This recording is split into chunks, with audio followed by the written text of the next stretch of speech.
And welcome to episode 8 of Talk a Good Game, where tonight we're going to be looking at the Bournemouth game, and we have a little competition coming up where one of you lot will win something, so stay tuned. Well, first of all, we're going to talk about the Bournemouth game. Scott, are you impressed by them so far? Are you glad they're in the Premier League? What's your opinions on Bournemouth in general? Cracking manager, young manager putting a team together. Play attractive football. I don't think they'll stay up this year, but I think they'll give it a good go. They play entertaining football. Yeah, Gonzo, have you got the same opinion? Yeah, I've got a bit of a soft spot for him because I went to school down there for a small part of my life. Funny enough, watched Harry when he was in charge, watched Jamie come through, even saw your mate Ian Bishop there. So yeah, really pleased for him.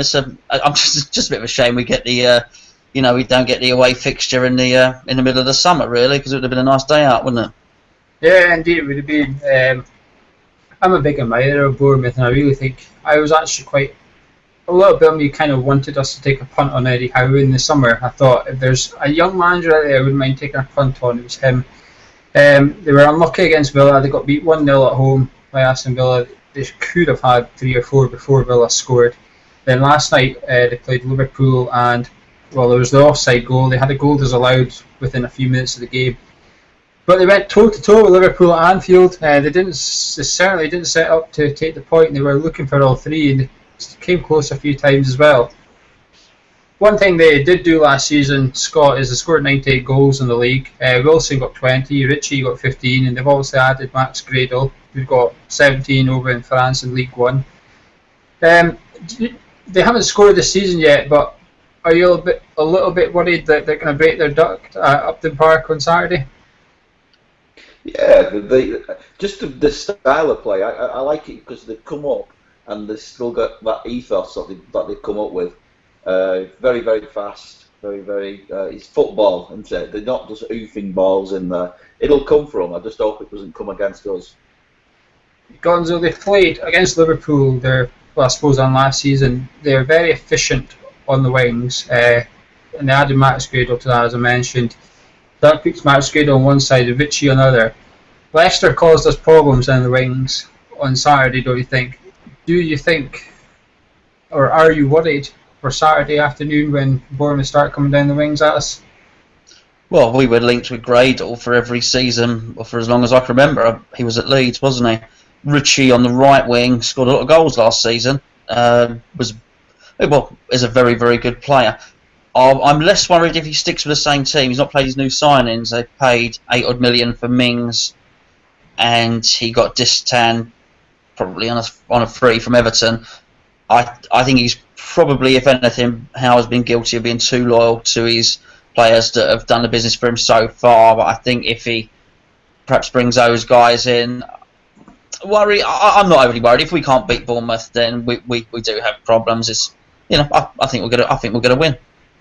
Yeah, well, Matt Ritchie plays for the best country possible, so fair play to him for that. Gonzo is confused. He plays for Scotland. I still am confused, particularly now you've said that.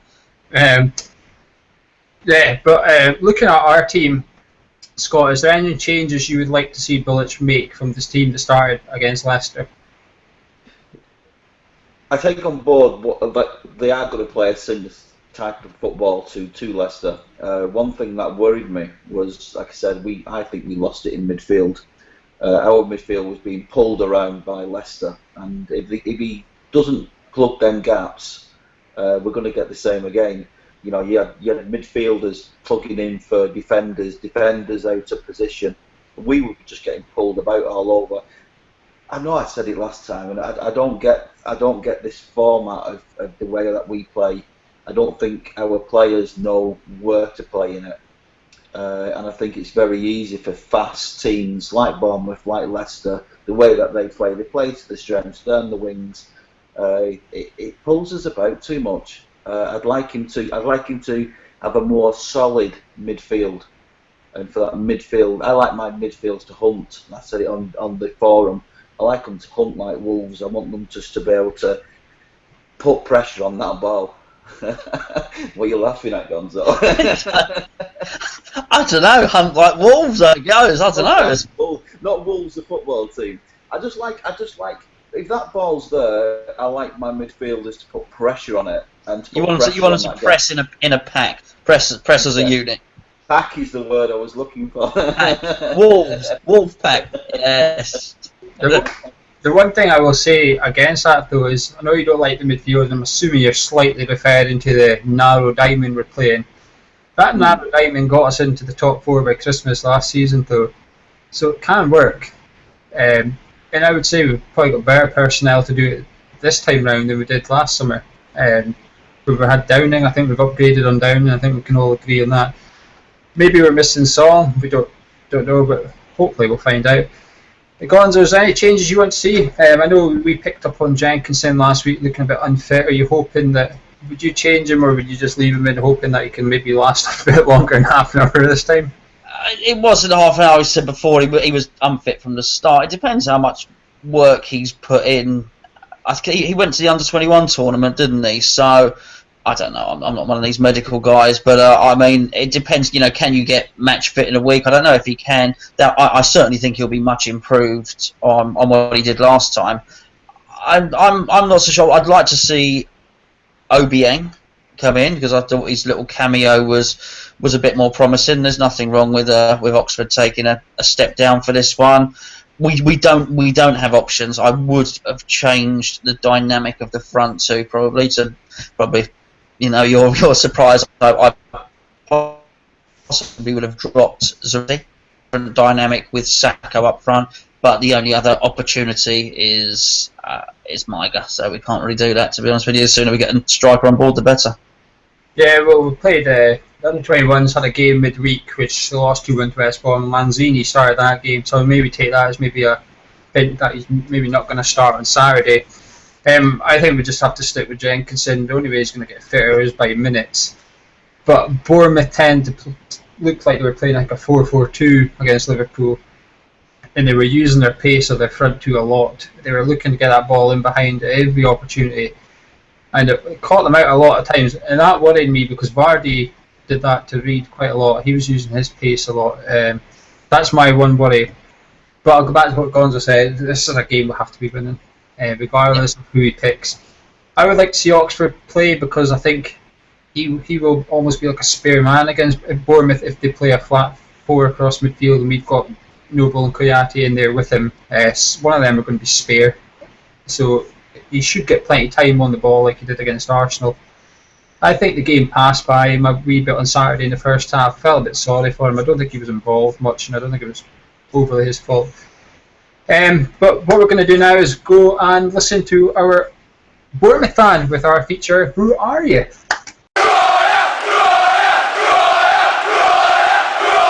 This is called Who Are You? This is part of the show where we speak to a fan from the opposition, and we are playing Bournemouth on Saturday. I'm delighted to say, despite their little following, I managed to find one. Liam, thank you very much for giving up your time.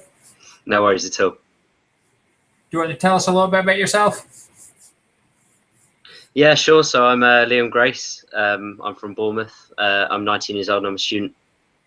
Liam has attended the game on Saturday, so if you do see him, be nice to him. Tough start for you so far in the league, Liam. 2-1-0 defeats. I didn't watch the Villa one, but I believe you were very unlucky. I watched one at Liverpool. What's your thoughts so far on the 2 games? I think in both games we've just been incredibly unlucky. In my opinion, we've dominated both games, but we just haven't taken our chances. I think that's the harsh reality of the Premier League. If you don't take your chances, you're going to get punished. But just as we made the jump up from League One to the Championship, I think we will finally adapt to the Premier League.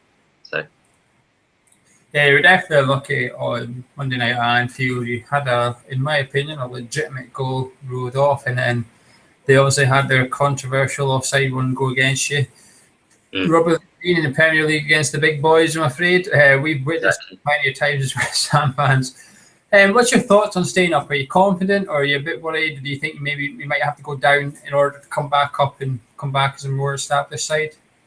I think we can do it, yeah. I don't think there's a lot of, outside Bournemouth, I don't think there's a lot of expectation on us to stay up. So I don't see any reason why we can't stay up. Obviously, survival, first and foremost, is the aim for the season. And then Eddie's a very ambitious manager, so he'll have the lads, pumped up and try and finish as high as we possibly can. Yeah, well, I tipped you to stay up this season, actually. I'm a big admirer of Eddie Howe. We obviously didn't have a manager in the summer, and I was secretly hoping we would have put in a wee bid for Eddie Howe and tried to lure him up to West Ham. What's your thoughts, as a Bournemouth fan, what's your thoughts on West Ham in general? Obviously, we sacked Sam Allardyce. A lot of neutrals thought it was maybe the wrong decision. What's your stance on it, Liam? I like West Ham, yeah. I think West Ham are a really good side. They're a team I've always admired, just because been in the Premier League for so long, and I've admired players you've sort of brought through your academy and stuff like that. And I hope Bilic is sort of the right man for you, sort of thing. I liked Sam Allardyce. I thought he was a good manager, but some things that just don't work out. So we'll see if this does. Let's put you on the spot here. Let's just say Eddie Howe got sacked because you were bought him at Christmas. Let's just say he did. It's very unlikely, I know, but let's just play a game. Would you accept Sam Allardyce at Bournemouth? Say that again, sorry. If you sacked Eddie Howe, say at Christmas time you were bought him, and Sam Allardyce didn't have a club, and you went to go get Allardyce, would you be happy with that appointment? That's a tricky one, if I'm honest. I don't know, because Eddie Howe likes to drill in this certain philosophy. I think if Howe was to go, it'd probably be an internal appointment. So, yeah, I probably wouldn't be too happy if we appointed Big Sam, but that's just me. Yeah, it's slightly different when you think he's a good manager, but you wouldn't really fancy him. As for Saturday, have you got any team news, or is there anyone, as West Ham fans, we should watch out for? Because unless you're proper into people, you might not know too much about Bournemouth. Yeah, I suppose the danger man, really, although he hasn't obviously hit the net this season, Callum Wilson hit 20 goals for us last season in the Championship.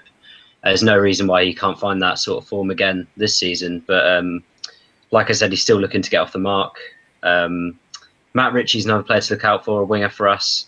I think he was involved with 17 assists last season and 15 goals. So, again, he's a very dangerous player. We've brought in the likes of Maxi Gradle from St Etienne. He had 17 goals in the French top division last year. So, they're all dangerous players.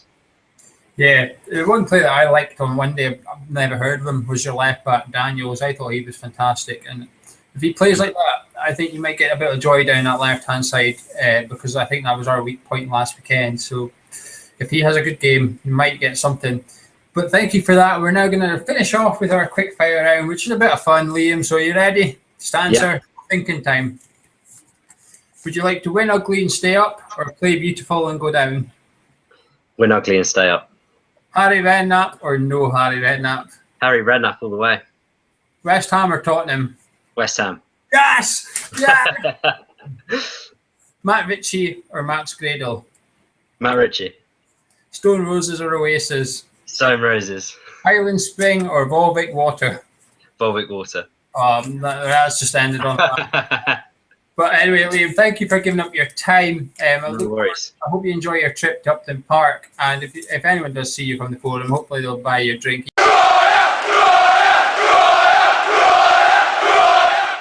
Yes, thanks to Liam there for popping on and giving up his time to come and speak to us about his beloved Bournemouth. Now, I'm going to nip these two for a prediction. Scott, I'm going to start with you because you were a mile off last week. For some silly reason, you said 3-0. Only idiots do that, like me and you. But what's your expectations for Saturday? And give us your score prediction. I think we're going to be stronger. I think we'll learn from that disastrous first half. But we'll be more organised. I said 3-0 last time, then I'm going to go for 2-1 this time. And Gonzo, come on then, what's your prediction? Well, unlike Liam, I'm gonna suggest 2-0 to West Ham. So you're saying Bournemouth aren't going to score for three games into their new season? Is that what I'm saying? I thought I just said 2-0 to West Ham. Yeah, I guess so. If that's what it adds up, yeah.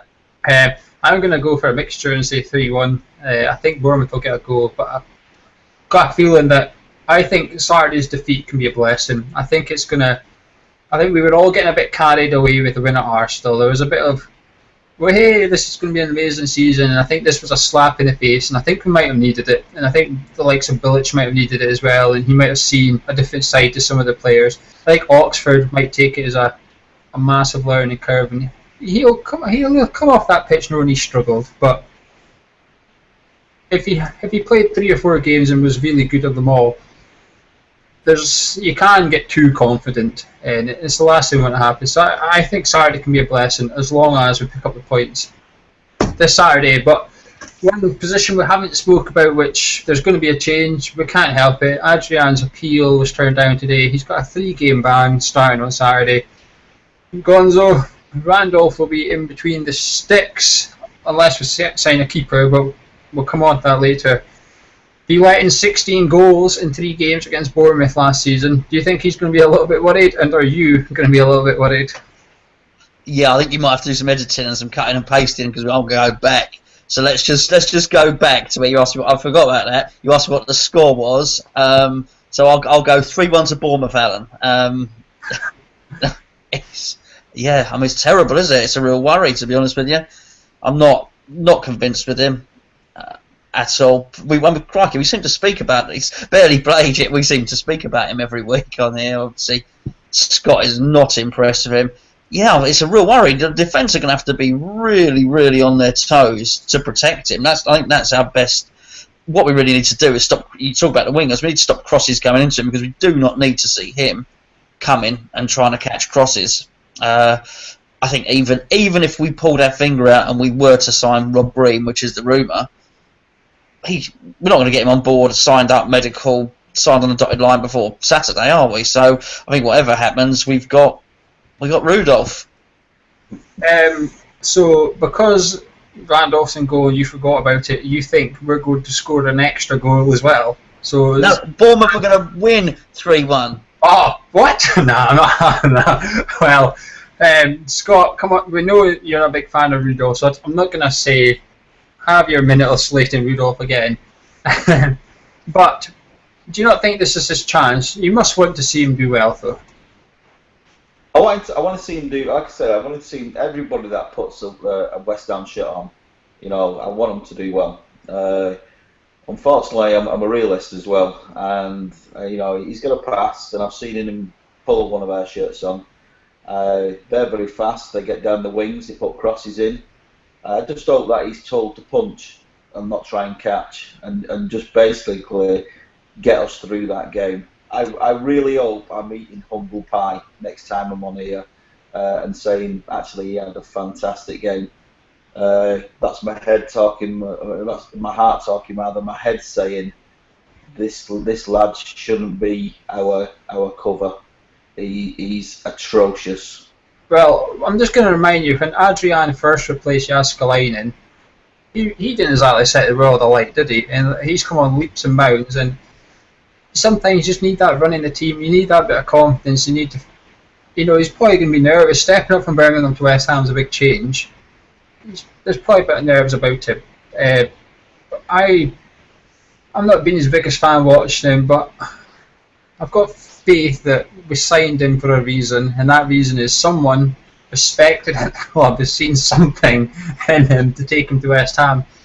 This is what happens. It happens when you hire Stevie Wonder as a scout, as a goalkeeping scout, though, mate. But going by our last 3 transfer windows, I'm willing to place my faith in our new recruitment criteria and say that there's something there, that they've taken Randolph here for a reason. And we were linked with quite a lot of keepers, and we've chosen Randolph. So for me, there's this new regime we've got that looks at players to bring players to West Ham. I've spotted Randolph, and I'm going to say, prove Scott wrong, Mr. Randolph. He has to. Just on that, sorry, just on that, I've always found it a funny one looking at, when you scout a players. Because if someone's got a good eye for a player, they have a good eye for sort of touch, technique, reading of the game, surely it's a completely different set of criteria to spot a goalkeeper. So let's say Tony Henry and his scouting network are looking at players. They're looking at outfield players. It's completely feasible that we've got a really good set of scouts that would scout a forward, a midfielder, and a defender. But that's why you have specialist goalkeeping coaches. Perhaps his goalkeeping positional sense is crap. Perhaps he can't catch. Perhaps they only signed him because he's got really big hands or something, But surely looking at a striker is completely different to looking at a defender. So But no, it's not though, because you kick your right, your left foot, your ball control. It's a completely different part of the body. You're judging someone how they use their hands and how they dive around, as opposed to passing and moving and dribbling. I'm not having that. I think if you can spot a striker's potential, you can spot a goalkeeper's potential as well. You just know what to look for, don't you? These guys have been trained to look at aspects of the game in certain players. This is their niche, just like you've been trained to go and do bumming and plumbing. That needed some context, really, didn't it? To be perfectly honest with you. We've got an unseen footage show coming up. You'll understand me. Yeah. You've got something to say. I can tell. Let's hear it before we move on. Okay. How many goals did you let in against Bournemouth? What did you say at the beginning? 16 in 3 games. There you go. If it were in court, I'd say I rest my case. But Say it, Scott. Say it anyway. Tell him. He's six. How you can defend him? I don't know. He's terrible. Just take it as in what he's done for us so far, and take it as in where he's been and what he's done. And then we've got rumours now. Maybe they are rumours. I hope they're true.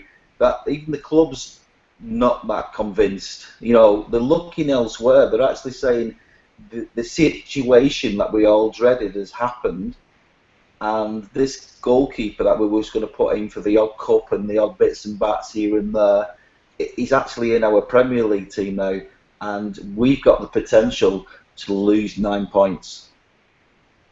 True, I'll give you that, but my last word on this is I'm not defending Randall. I'm defending. You are definitely defending Randolph. I'm defending our board's decision to purchase Randolph and take him to West Ham. That's what I'm defending. I've said it in the previous shows that I'm not overly keen on Randolph. Me and Scott spoke with Charlie, I think, and said that if something happens to Adrian, we're going to panic. If something's happened, it's only 3 games. It's not as a disaster as it could have been, but it's 3 games that could really put pressure on us or take pressure off us going into the Christmas period, if you like. But before we speak about any other news or gossip, we've got this time for the competition, and well, I'm pleased to say we've got Emma here on the show. So here's Emma. With me tonight, I've got Emma, who's going to tell you a little bit about herself, what she does, and what she's got for you guys. So Emma, away you go. Hi, thanks very much. My name's Emma from Sporty Mamas. Really pleased to say that I've got 2 tickets to my next West Ham Legends event, which I'm going to give away to a couple of the viewers. It's Frank McAvenny and Tony Cottee, and they'll be talking very much about what they got up to when they were playing for West Ham in the 80s. Frank will talk a little bit more about what he did off the pitch and which page 3 girl he woke up with a bit more. But the tickets are £25 each, and people can phone me on 07810 824 595 to get theirs. But for viewers of the show tonight, if you can go onto Facebook and find my page, it's just called Sporty Mamas. You can share the page and like it for me, and then I can pop you in a draw, and hopefully you'll win 2 tickets. Brilliant. Thanks very much for Emma. As she said, all you have to do is just like her page on Facebook and drop her a message, and you will be entered into the draw. It sounds like a fantastic evening. I can tell you. It'll be really good. It'll be really good. They'll take questions from the audience. There will be opportunities for people to get things signed and have photographs taken with them.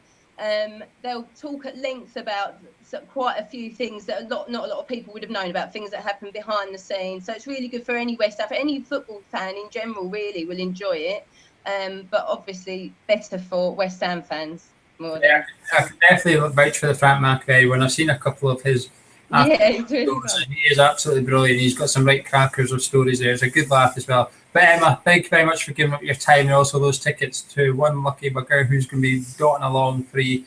And hopefully they'll buy you a drink when they're there. Lovely. Thank you. Thank you. Thanks to Emma there for giving us 2 tickets to a night with Frank McAvenny and Tony Cottee to give away. So you know how to enter, so just enter if you want to go see Tony and Frank and have a pint with them afterwards as well.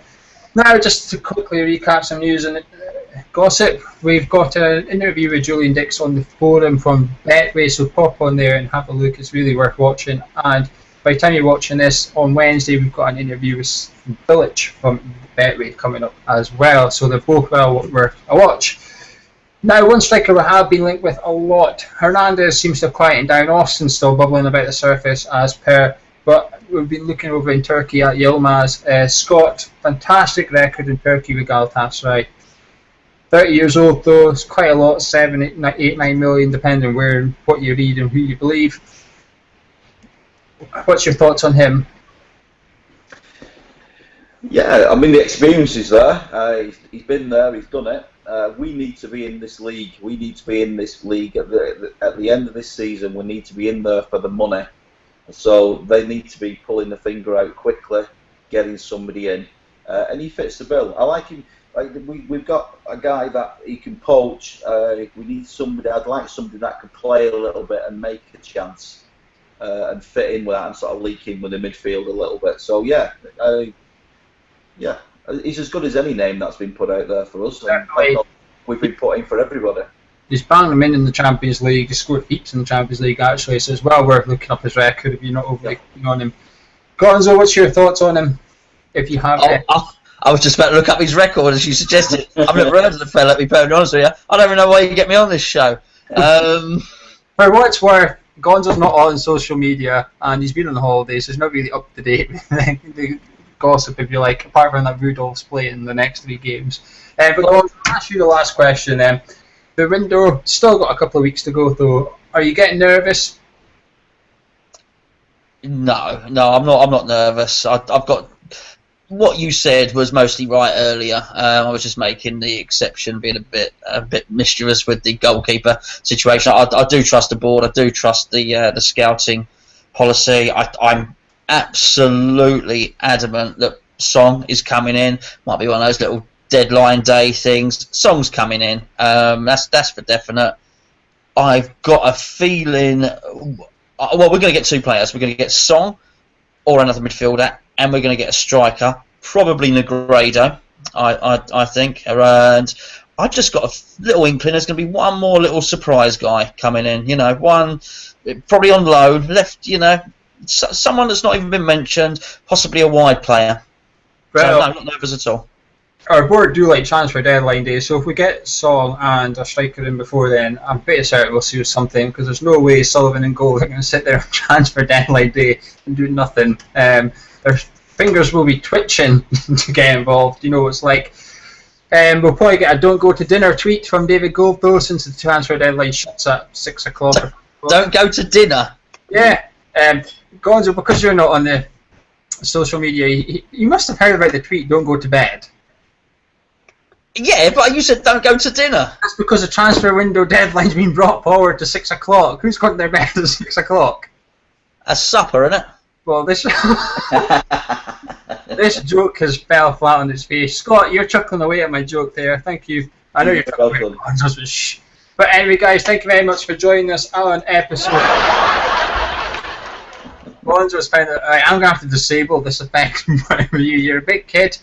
But thank you for joining us. Follow us on Twitter at @hammers_chat. Scott, thank you very much for joining us. I'm wearing your Brazil top again to remind people that you're going on a charity trip.